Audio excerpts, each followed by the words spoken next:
In the new Africa, one more independent country. British rule over Uganda came to an end on October 9, 1962. Many younger men and women cheered and chanted for Uganda's independence, and indeed, it was worth celebrating. Uganda is born again, free and independent. In the early years of the 20th century, Winston Churchill, Britain's World War II Prime Minister, described Uganda as the Pearl of Africa and indeed one of the politically stable countries on the African continent. However, Uganda's history before independence was characterized with political turmoil emanating from partisan, tribal and religious differences that denied the growth of democracy shortly after independence in 1962.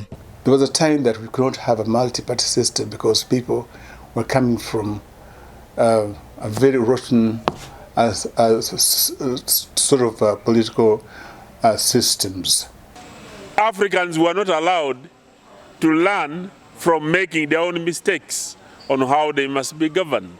In 1980, the first trials for Uganda's democracy went into smoke, with UPM's candidate Yoweri Kaguta Museveni objecting the outcomes of the elections and fled to the bush to overthrow a regime he accused of rigging the elections of 1980.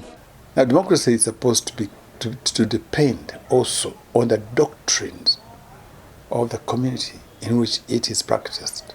After a 5-year armed struggle, he toppled Tito Okello's regime, which he described as being dictatorial.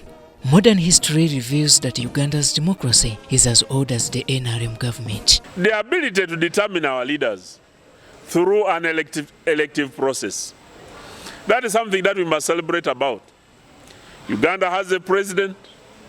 Uganda has a leader of the opposition who can even command members of the opposition to walk out of parliament.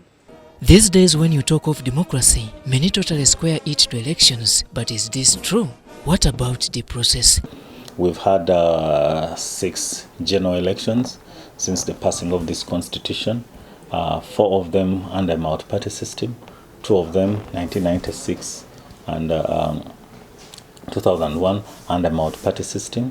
Then from 2001 we had 2006, 2011, 2016, 2021 under a multi-party dispensation. So there have been elections because Ugandans, you know, the way to choose leaders in Uganda now is through elections. The 1995 Constitution spells it out that it will be a duty of all citizens to promote democracy, and this will be through expression of will and consent on who shall govern them and how they should be governed through regular, free and fair elections.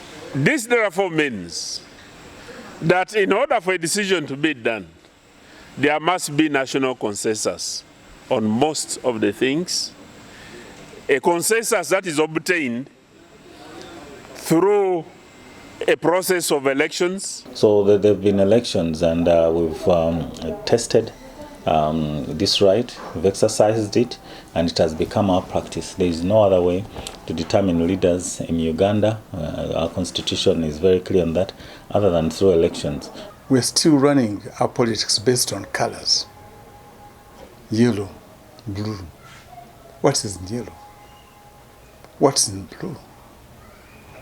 Something deeper than blue is what we should bring forward. As to whether it is a rubber stamp of Uganda's democracy journey, time will tell. At 59 years of independence, Uganda's democracy is worth celebrating, as the country has lived for 35 years of no anarchy and coup, but rather a democratic dining room has kept the country intact more than the 24 years of post-independence, where the country changed governments 7 times. When there is participatory elections and the people's collective voice, the people come and make a voice and say, for this elective position, we have given the mandate to so and so for this elective position, and they become leaders. Then there is stability, there is progress, and the country continues along the path of peace. According to history, one will not be right to refer to Uganda as a democratic state during the brutal regimes of Milton Obote and Idi Amin Dada. However, many political critics of the NRM government refer to democracy as one spelled out in the constitution, but the reality is rather different. All institutions of state are controlled by individuals.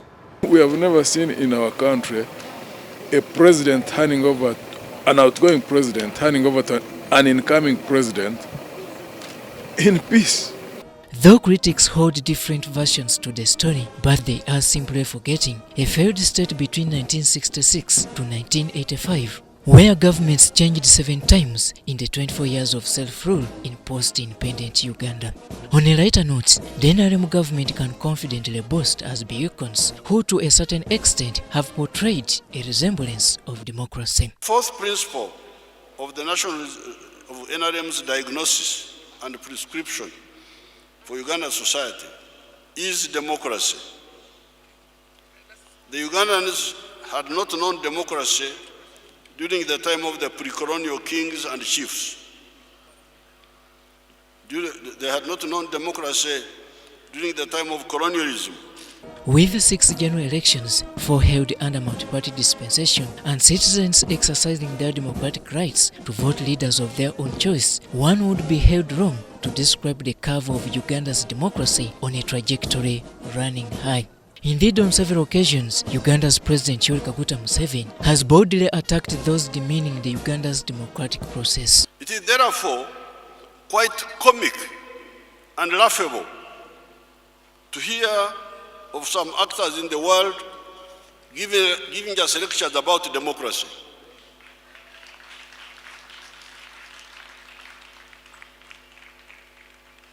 You give me a lecture about democracy?